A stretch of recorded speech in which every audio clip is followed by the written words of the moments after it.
All right, looks like we're live, man. Um, this is my first live that I'm gonna do um, of a live calling session. So one of the things that happened today was I bust up my lip, as you can tell. Yeah, going to a little fight with myself. Um, but yeah, I just thought that some of these calls that I've been doing with people have been pretty good. Some of them have been pretty terrible. And it'd be good to stream these for anyone who wants to watch me work, man. So yeah, this is essentially how we do what we do. Um, Welcome to the calling session number one. Um, I'm gonna be doing these daily, so let's get to it.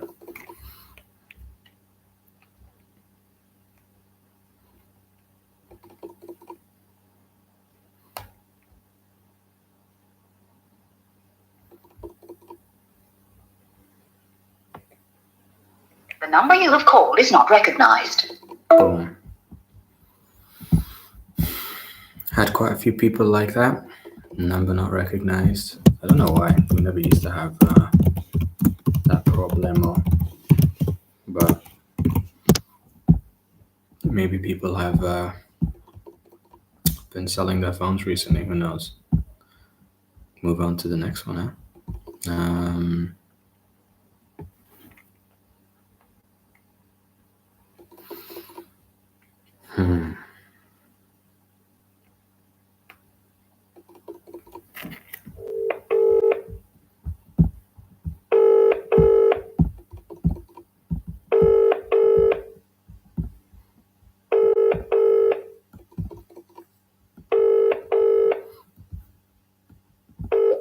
This is the Labara mobile voicemail service for 0758767.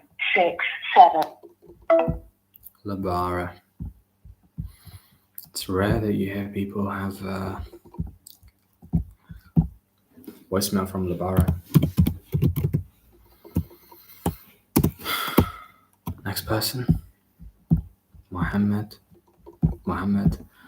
You know, it's weird because sometimes I actually can kind of predict, like, upfront if a person is going to be polite. I don't know. Maybe it's something energetic that you get over time of experience of this, but I don't know. I just feel like straight away this guy is going to be difficult. But who knows? We'll see.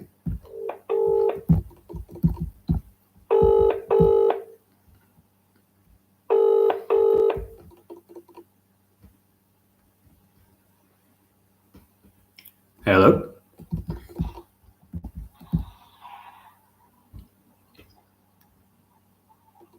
Hello? Yeah, hello. Hey, sorry, I'm not sure if you could hear me. I couldn't hear a response, but how we doing, man? Yeah, I can hear you. How's it going? Yeah, going good, man. Good, thanks for asking. How about yourself? Yeah, I'm alright. Thank you very much. Good stuff. I appreciate I've caught you out the blue here, Mohammed, but you got a sec? Yeah, sure. What's up? Yeah, no worries. The reason I was giving a call is because you actually came through one of our forms about the system that we have that's basically helping people to, cut back down on their crazy work hours with an online business, so that you can, truly become your own boss, work from wherever, that type of thing. So yeah, I was just sort of curious if this still feels relevant to where you're at Is right this now. Jack? Say again? I said, is this Jack? No, this is actually Mohammed. Sorry? This is Mohammed. Mohammed from where? Mohammed from the Cashflow Communities team. Cashflow Communities team. Yeah. Okay, go on. Yeah. Did you hear what I said? Yeah, I got what you said. Awesome. Do you feel like this is still relevant for like where you're at right now, or are you more so content with, your current working hours, that type of thing. Yeah, I'd like to hear. I would like to hear what you've got to offer. Okay. Is that just because you are open to opportunity and stuff like that? Yeah, 100%. That's good, man. Awesome. Well, I'm actually going to shoot off real quick just because I've got another meeting I need to jump into right after this. So Yeah, no worries. I do intend to send you some more information that breaks down the whole thing and everything like that. Yeah. But I'm actually just away from my desk at the minute, so I won't be able to send you anything till I'm back in. But in the meantime, mind if I ask you a couple of quick questions to see whether there's some real alignment here? And then if it is a good fit, I can for sure send you, the whole video and information across when I'm back at my desk. Sound fair enough? Sure, why not? Yeah, sure, go on. Awesome. Well, first things first, tell me a little bit more about yourself, in terms of the current working situation. What's you got going on right now? Well, I'm a finance analyst. Mhm. I work the usual 9 to 5, the usual Mm. morning 9 to 5,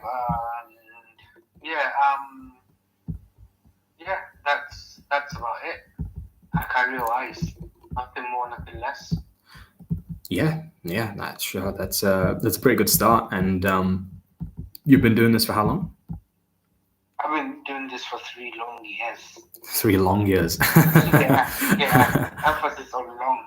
Yeah, I can imagine. I actually used to work in finance, and Yeah. I had to get out of there real quick just because it wasn't my personal environment that I wanted to be in. Yeah. I got into it because when I heard finance, I was like, oh, everybody must make a lot of money if they are doing finance. But Well, it's like the complete opposite. You just manage people's money. You don't make money. yeah, exactly. They don't really teach you to make then, more. To be fair, I tried a side hustle. Like I wanted to set up something by the side, maybe doing reports for clients by the side. But then it wasn't possible because I come back from work really tired, knackered. All I want to do is just take a shower and just stretch. So it wasn't possible. Yeah, that's one of the most difficult things, isn't it? It's like at the moment right now with how many hours that you're currently working, like you give not just the time, but you also give like your energy. So Everything. how much are you currently working right now in terms of like week to week? Sorry, what do you mean? How many hours? That's right, yeah. 40 hours a week. 40 hours, yeah. And do you have like any other major responsibilities? Like, are you a father, husband, anything like that as well? No, just me. Okay. Well, I mean, that's a positive in terms of like, place that you're in right now, because you have a lot less to commit in terms of what you've already got going on. A lot of the people that have working with us, like they not only have a 40-hour job, but they also have to like be a full-time mom, full-time parent, and spouse. So you've got it going pretty well. Yeah, I mean, I can call myself lucky. Not really lucky, but yeah, lucky in terms of I got freedom. I'm on my own, so I do what I want to do. Yeah. Apart from work, I ain't got any other thing to worry about. Just work. That's good, man. That's good. So at the moment, it's like you got the work to worry about, and then with the rest of your time, like, what do you find yourself doing? Like, because you've got about another 120 hours of the week left there. The rest of my time, well, I must before this week, I mostly study. I just did a certification exam, but now I'm done with the exam, so I'm just basically just chilling in bed, just watching movie, doing nothing, and thinking about how I can I'm doing nothing, but my brain is constantly thinking about where can I get extra money, what can I push, what can I move, do you get what I'm trying to say? I do, because it's just so difficult. I've been there. I've literally been there. And it's like when I was working in one of my first jobs as an accountant, like I would come home, and after I come home, I'd hit the gym, come home after the gym, eat my food, watch my movies, play my PlayStation, and then Yeah, get ready for the next day because that's all that was really exactly. required of me. Just like a robot. Yeah, exactly. That's the best way to put it. I was like a little good robot. And Yeah. the thing about it is that I, at the same time, just like yourself, I was always picturing, what if I could have my own Yeah. business? What if I could have like something where I didn't need to necessarily have to rely on a company to have my own income. And I was just like in dream mode. I didn't actually have any kind of plan, Yeah. because it all felt like a lot from where I was. There was nobody at my job that wanted to talk about it really. Um, so yeah, it felt kind of difficult at the time. So I get where you're at right now. You Yeah. said that you've even tried like doing some side hustles as well. Like Yeah. what have you tried so far? Yeah, so I tried. I don't know if you know this platform, Upwork. I'm sure you know Fiverr. Yes, yeah, I know both of them. Yeah, so I tried. I tried building up. Do you know this? Do you know Power BI? It's like a reporting software that it does whatever type of report you want it to do. Hmm. So I was trying to. So I mean, don't get me wrong. There is the market out there, Mm. but it's just a bit too saturated. And then you need a lot of time to build your portfolio, to build customer base. You need consistent work and hours for about 6 months to a year before you see a single client.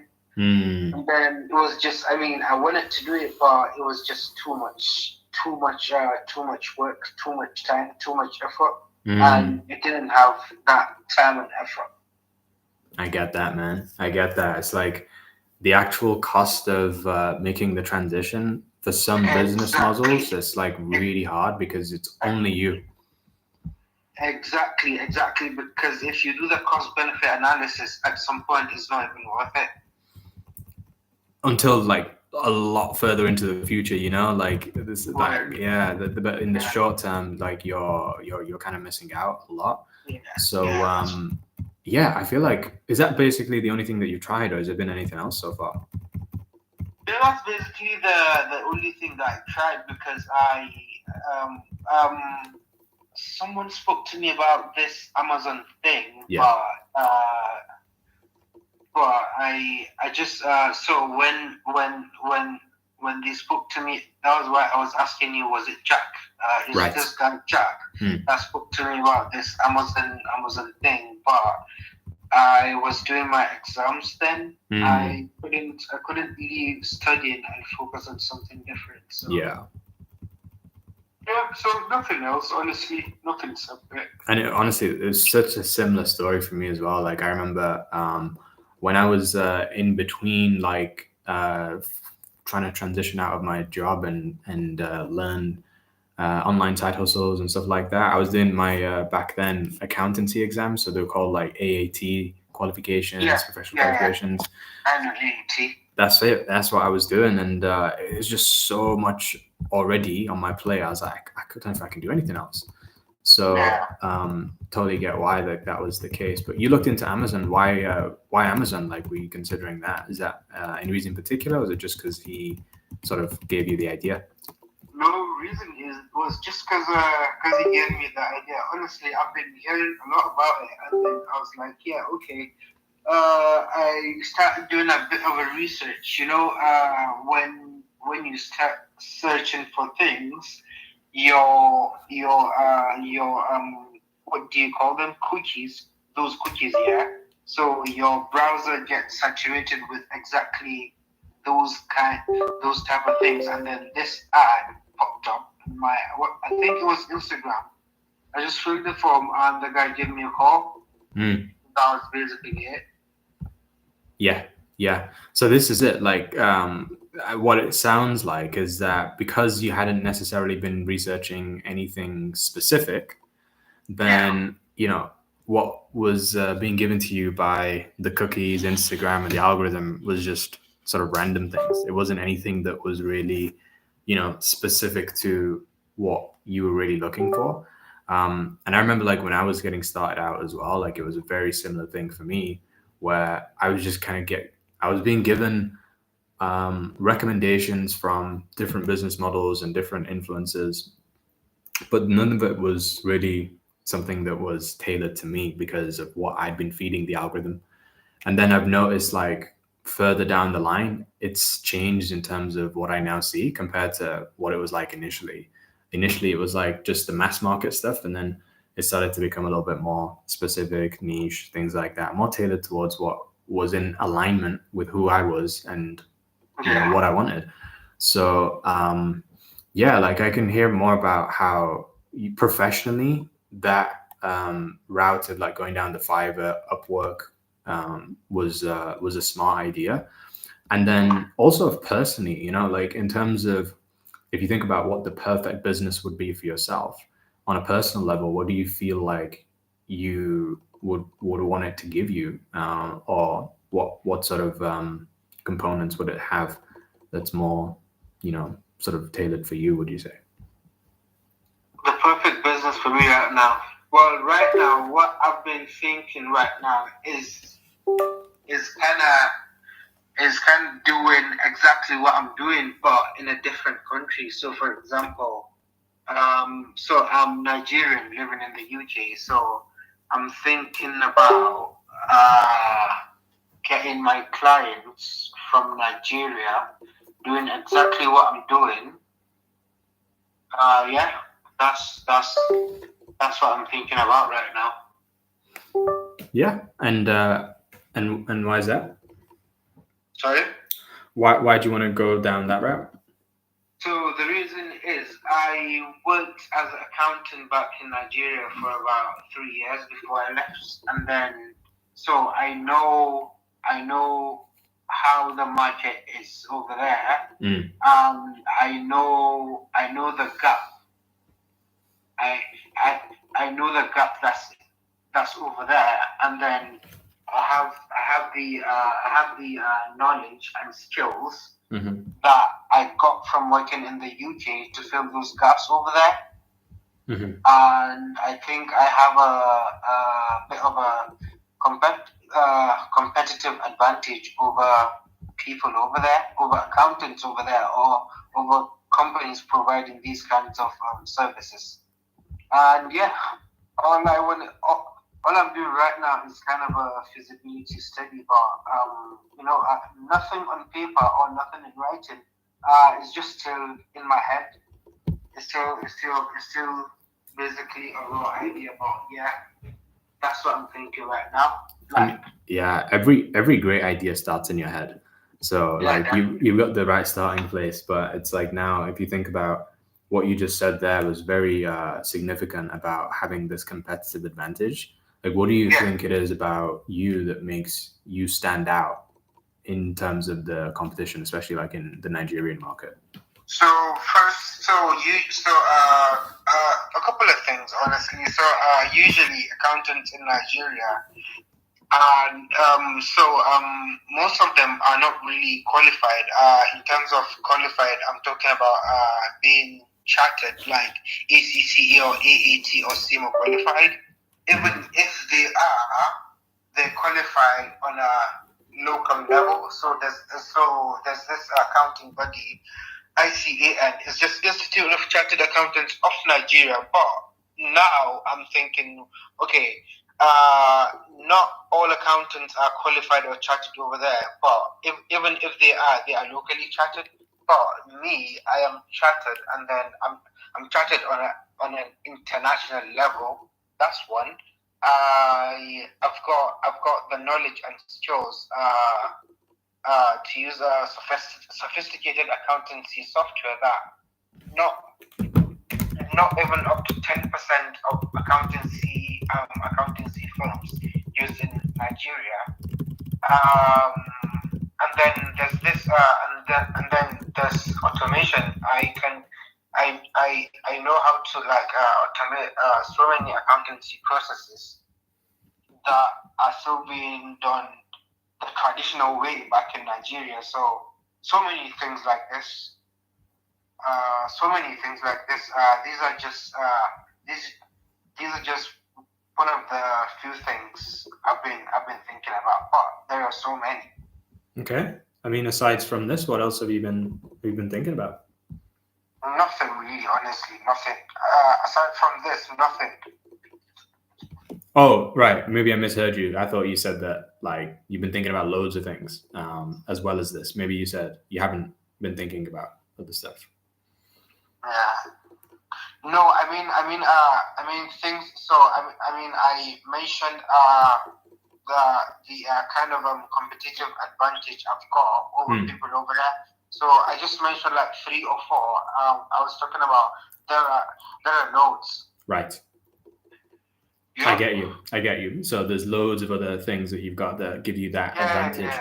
No, that's great. And when you're starting out, having that like dominant position in the marketplace is definitely something that will help, especially with, you know, you being able to charge the prices that you want and having people buy quick, because straight away they're going to see that, oh, it's a no-brainer to work with this guy as the accountant. So I guess the real question now is like, you've got the competitive advantages, you've got the market.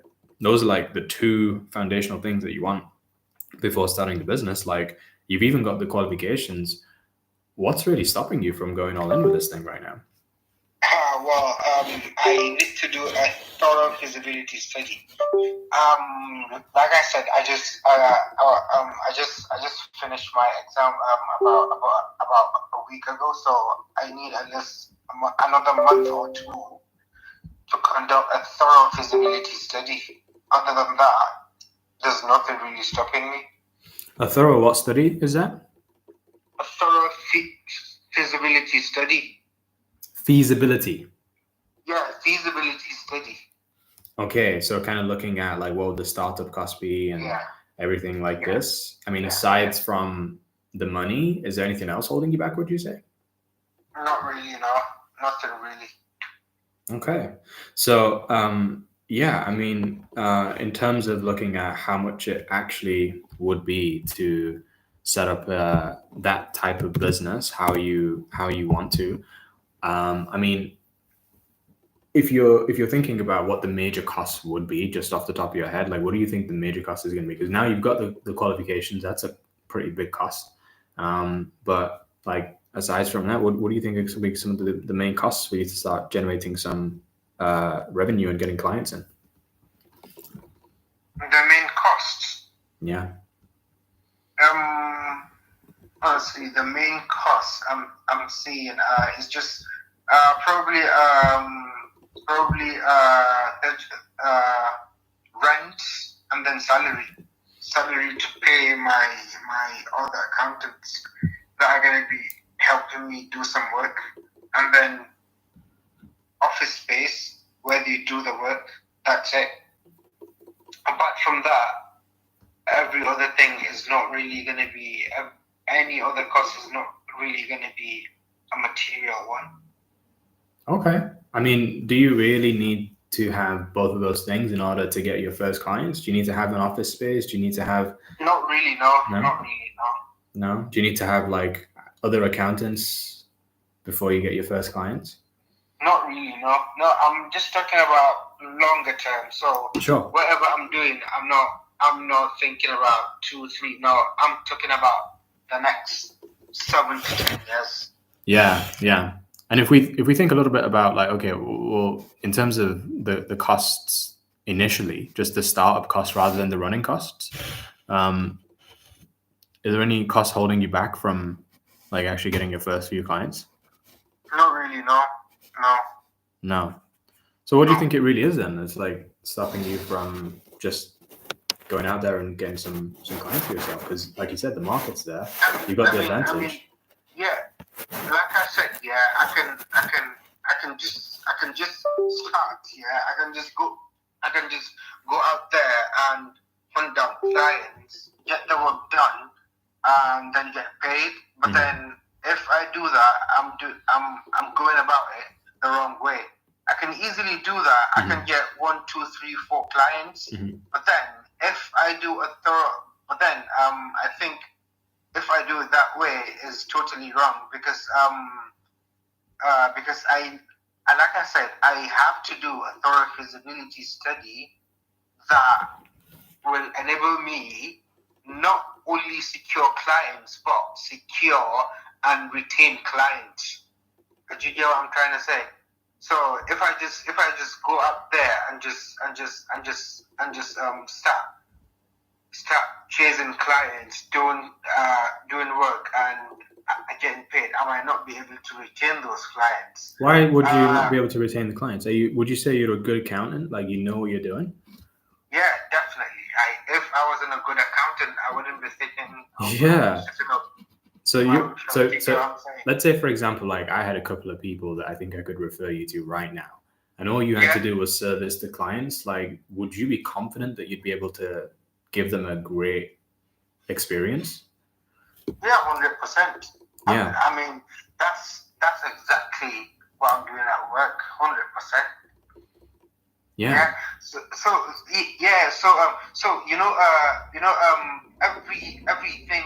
everything you're doing, everything you're doing, it exposes you to different types of risks. There are definitely different types of risks that you can expect. There is risk and there is uncertainty. So what really I'm trying to say, before going into that, I will need to like analyze all the risks and all the possible uncertainties, even though I cannot know what the uncertainties are, but I can project. So all the risks and uncertainties and be prepared for them when they happen. So that is the main essence of my feasibility study. Because if you just go into something kind of blindfolded, when a risk or a big uncertainty hits you, you can risk yourself going out of business, if you get what I'm trying to say. So you can't really approach things that way. I get what you're saying. Like, you basically, what it sounds like, you want to avoid failure as much as possible. Yeah, 100%. Yeah. And you know what's kind of funny as well? Like, the mindset. You have to take risks, I know. Yeah, I was going to say, like, the mind. I know, you have to take risks, but it's not just risk anyhow. You have to take calculated risks. Mm-hmm. Yeah. Calculated risks are the type of risk. Calculated risks. Yeah. You want to be able to be somebody who's able to assess the risk, manage it, and then despite there being a risk, because you can't avoid not being a risk, you still take it. Like if you kind of look at, for example, you know, when you got into the jobs that you've been in already, in terms of what your process was for assessing the risk, like how long did you spend assessing the risk when it came to going into a job? What do you mean? Because there's risk with going into business with another company as an employee. There's risk attached to that. Yeah, there's risk attached to that, but then you can't even compare that to the risk of opening your own business. Is like two different things. Why can't you compare? That other type of risk is risk that you can evaluate, you can analyze and evaluate within a day inside your head, without even have to open a book. Okay, so walk me through this process, because you said that it was about one day where you analyzed the risk. You didn't open a book. No, I didn't say. No. I didn't say I analyzed the risk. Okay. So you see, so I said that type of risk. If you want to analyze it, you can analyze it in your head within a day. But then, and then again, back to what you were saying earlier, you have to take risks. Yeah. So these are the type of risks that you can go into without analyzing or evaluating anything.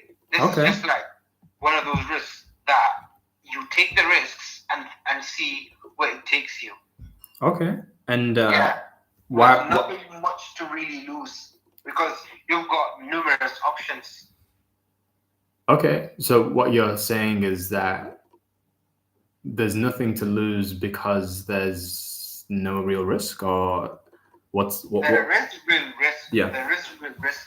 There is the risk of you not passing probation Mm-hmm. and losing the job. And then if you lose the job, it's just for you to look for another job or get temporary job, Mm-hmm.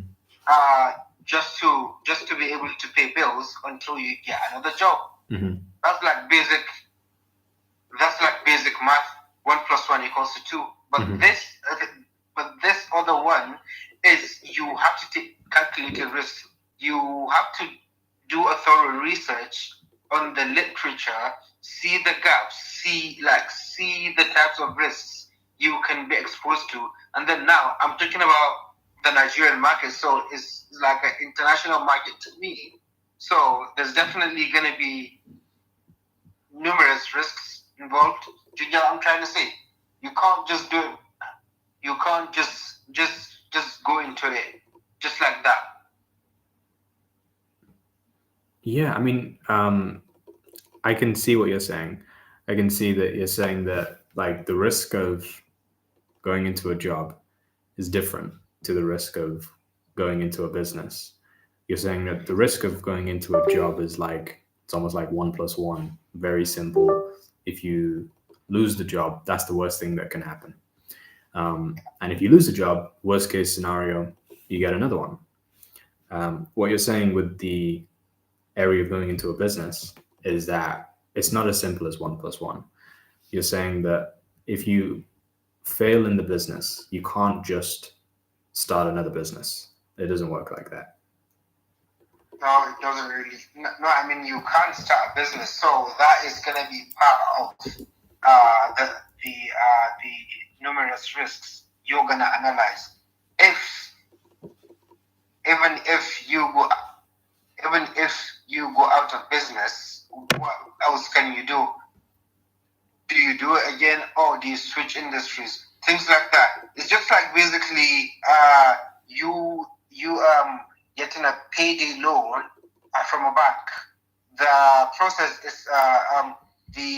can take from, let's say, 1 minute to like 3 minutes, and the bank gives you the loan. But whereas if you go to a bank to get a mortgage, it takes days, it takes weeks and months. So you see, this is kind of the comparison I was trying to give you earlier regarding a job and a business. More so that the process of taking the risk and assessing the risk is just a little bit longer from what you're saying. It's and part of the reason why is because the risk could be bigger. So with a job, what you're essentially saying is that because there's less risk upfront on your end financially, that like you don't have to wait that long. You just go for it. Whereas in like a business, you could be putting up tens of thousands. And if you are going to put up that much, then you want to make sure that you're protecting your investment. Yeah, that's right. Okay, yeah, I totally get where you're coming from. And I guess the real question for yourself right now is like, in the time that you're currently in, what would you say is more important for you? Is it, because one thing I mentioned at the beginning of the call is that like our system basically helps people to cut back on, working hours and stuff like that. That's like the main thing that we help people with. But, what would you say is more important for you right now? Is it time or is it money? Right now, well, to be fair, money, because I've got time. Yeah. Yeah. Okay. And you said that you've got time. You feel like you've got more time than you have money. Yeah, I've got more time than money. Yeah. Yeah. Interesting.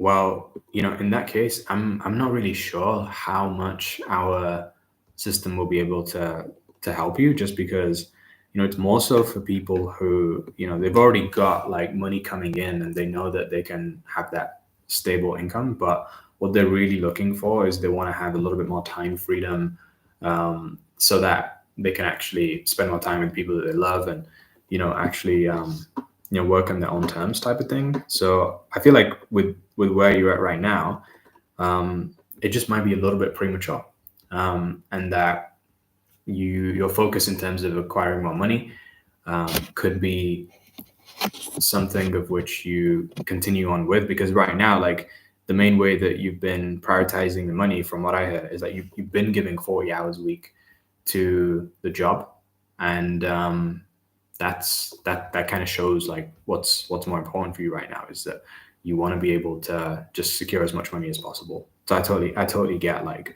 why you're doing what you're doing. Yeah.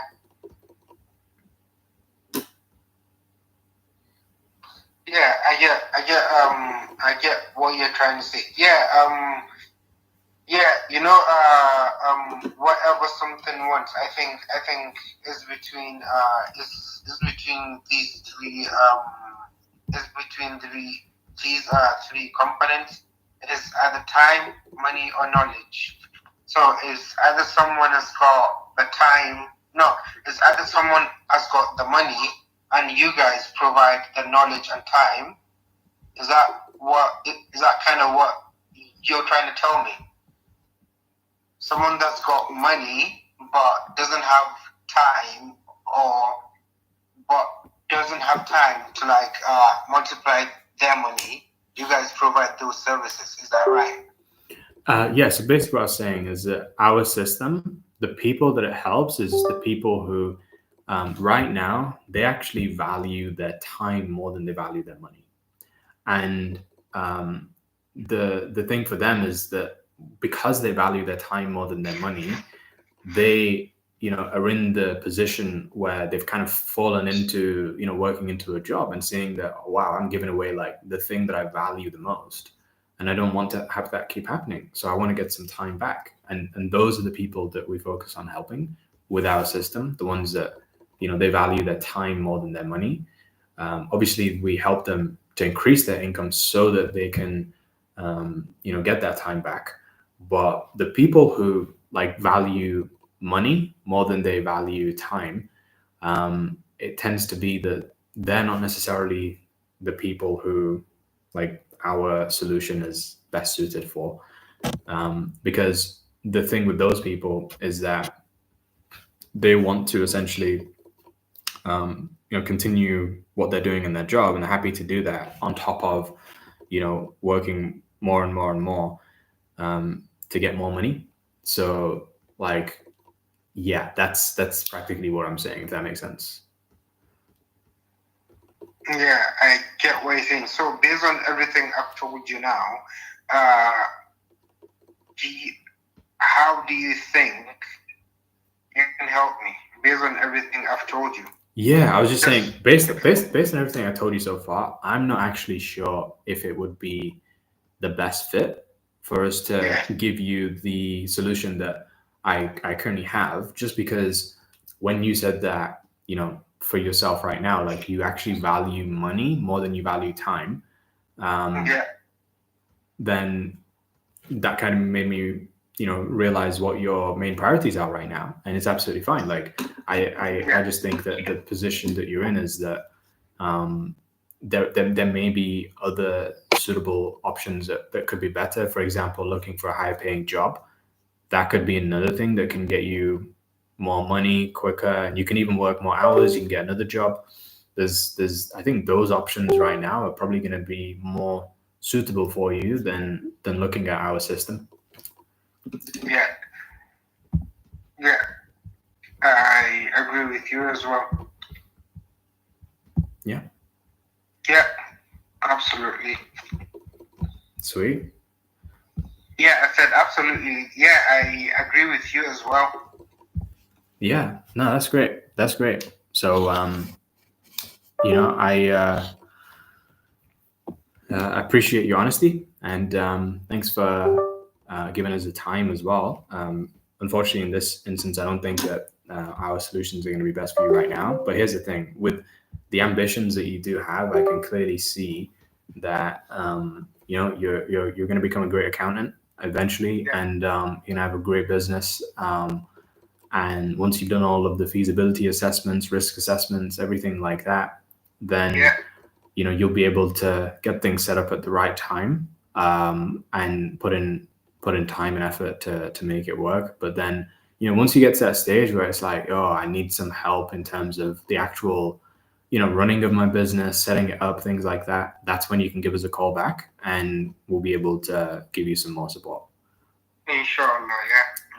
Inshallah. That's absolutely fine. Thank you very much for your time as well. Thank you for listening. Yeah, thank you very much. You're most welcome, man. Most welcome. And thank you as well. Have a good evening, and we'll hear from you soon. All right. Cheers. Bye. You too. You too. Take care. Bye-bye. Bye.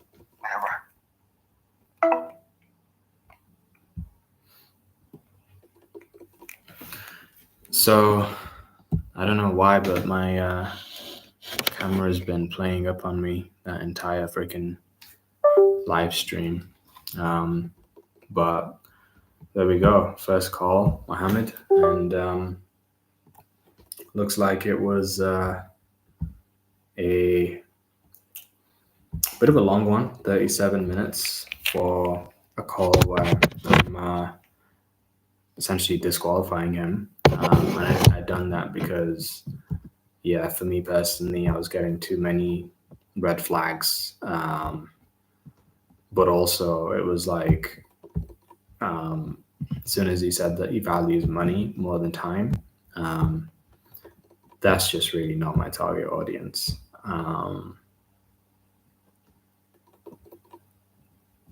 Yeah, it was just not the fit. So, yeah, part of me is like, am I being too harsh, too critical? But to be honest, I think it's the actual opposite. I've been spending too much time with people on some of these calls, but we had an interesting conversation about business and stuff. I need to see what's going on with this freaking camera, man.